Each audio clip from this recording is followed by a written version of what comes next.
Merci, Monsieur le Président, Mesdames et Messieurs les membres du jury. Cher public, l'élève peut-il dépasser le maître? À première vue, question aussi simpliste, vous auriez tendance à répondre bien évidemment non. Et pourquoi? Parce que notre société n'a eu de cesse au fil des années de placer le maître, la personne, l'institution qu'il représente, sur un piédestal. À l'idée du maître, nous associons naturellement l'idée de sagesse, l'idée d'expérience, l'idée de perfection que n'a pas le maître qui, lui, étant en phase initiatique, ne pourrait donc dès lors a priori pas le dépasser. Or, mesdames et messieurs, n'oublions pas que l'élève d'aujourd'hui est le maître de demain, et que le maître d'aujourd'hui est l'élève d'hier. Oui, je sais, en regardant le jury, on a du mal à l'imaginer. La finalité de l'élève est de dépasser son maître, son mentor, afin de pouvoir prendre sa place un jour. Le maître lui-même souhaite également être dépassé par l'élève qu'il a formé. Et oui, quelle plus belle reconnaissance de son travail. Comme le dit une phrase dans le célèbre film Coco, le maître met le pied à l'étrier à l'élève qui décolle. Mais l'élève a-t-il donc le moyen de dépasser le maître? Le novice peut-il dépasser le qualifié? Eh bien, avant toute chose, j'aimerais tout d'abord m'adresser à toi, Jocelyn.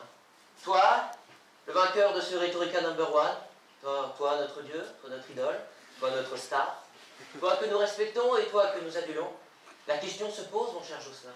Pour combien de temps encore seras-tu maître de ce concours avant d'être dépassé par les élèves que nous sommes tous?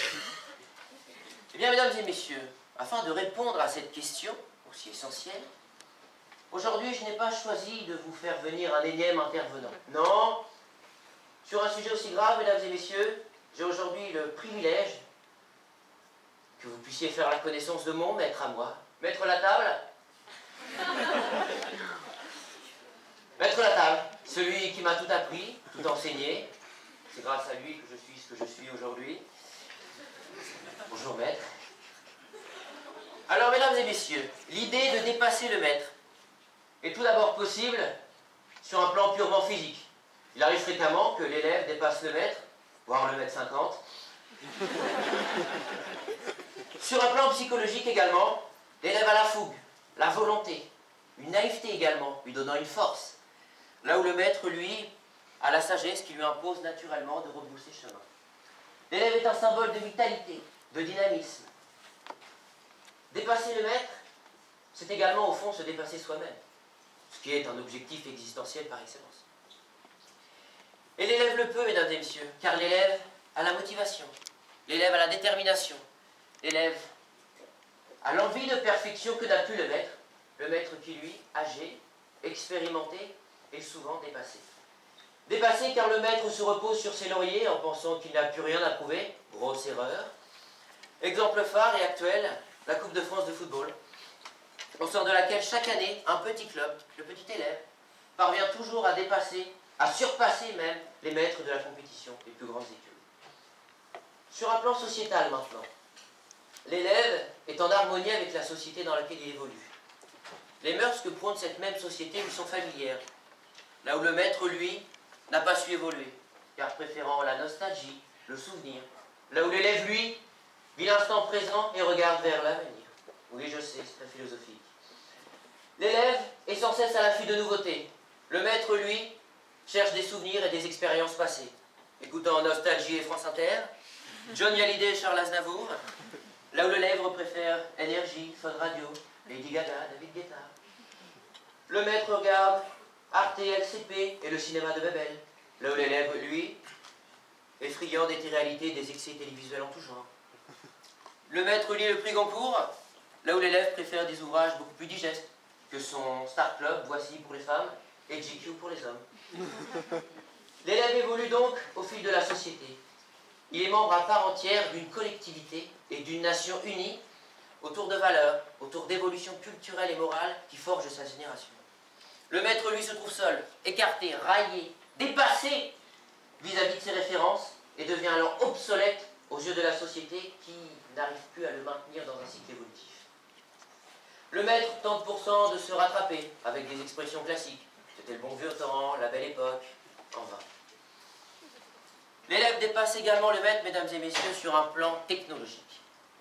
Le maître, ayant acquis sa connaissance, son savoir-faire, sa technique, grâce à des pratiques et des technologies moins évoluées que celles dont dispose l'élève, le maître est donc dépassé par cette évolution qu'il ne peut maîtriser.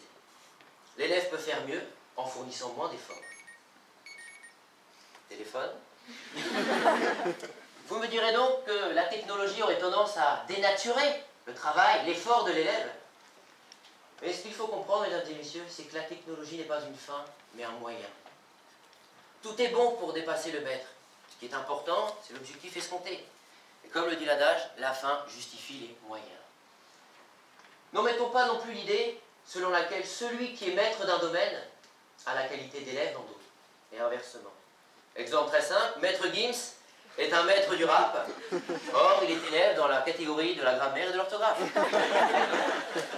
Christophe Lemaitre. Christophe Lemaitre est maître dans l'art du sprint, or il est élève dans l'art de la diction. Madame Guillaumet est maître dans le droit, elle est néanmoins élève dans la danse country et la pêche. L'élève peut également dépasser le maître sur un plan purement spatial. Il n'y a qu'à voir cet amphithéâtre, nous sommes effectivement supérieurs à nos maîtres.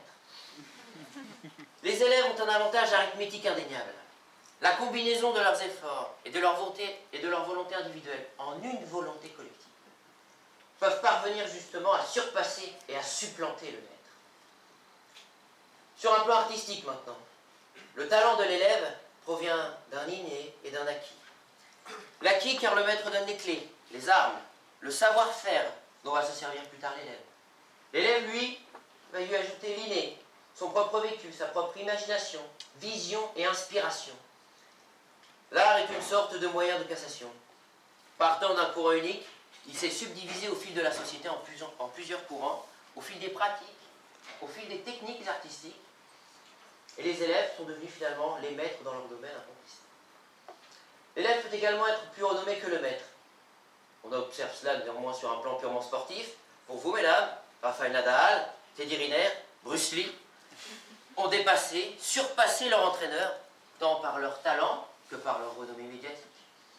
Après avoir considéré également le maître comme un père, le fruit d'une liaison qui s'installe entre eux, il arrive fréquemment que l'élève tue et trahisse celui-ci. On arriverait donc dans une sorte de parricide transcendant et sanglant. C'est le cas fréquemment, par exemple, dans le domaine de la politique, dans lequel il est fréquent, courant, de tuer le maître. Sans se figurer, évidemment. Mais... afin de pouvoir prendre une place dans ce milieu aussi instable que confortable. En parlant de combat, citons également la légendaire série Star Wars, dans laquelle Anakin, jeune Padawan, apprenti pour les non-initiés, souhaite devenir Jedi et sera formé par son maître spirituel, Obi-Wan Kenobi.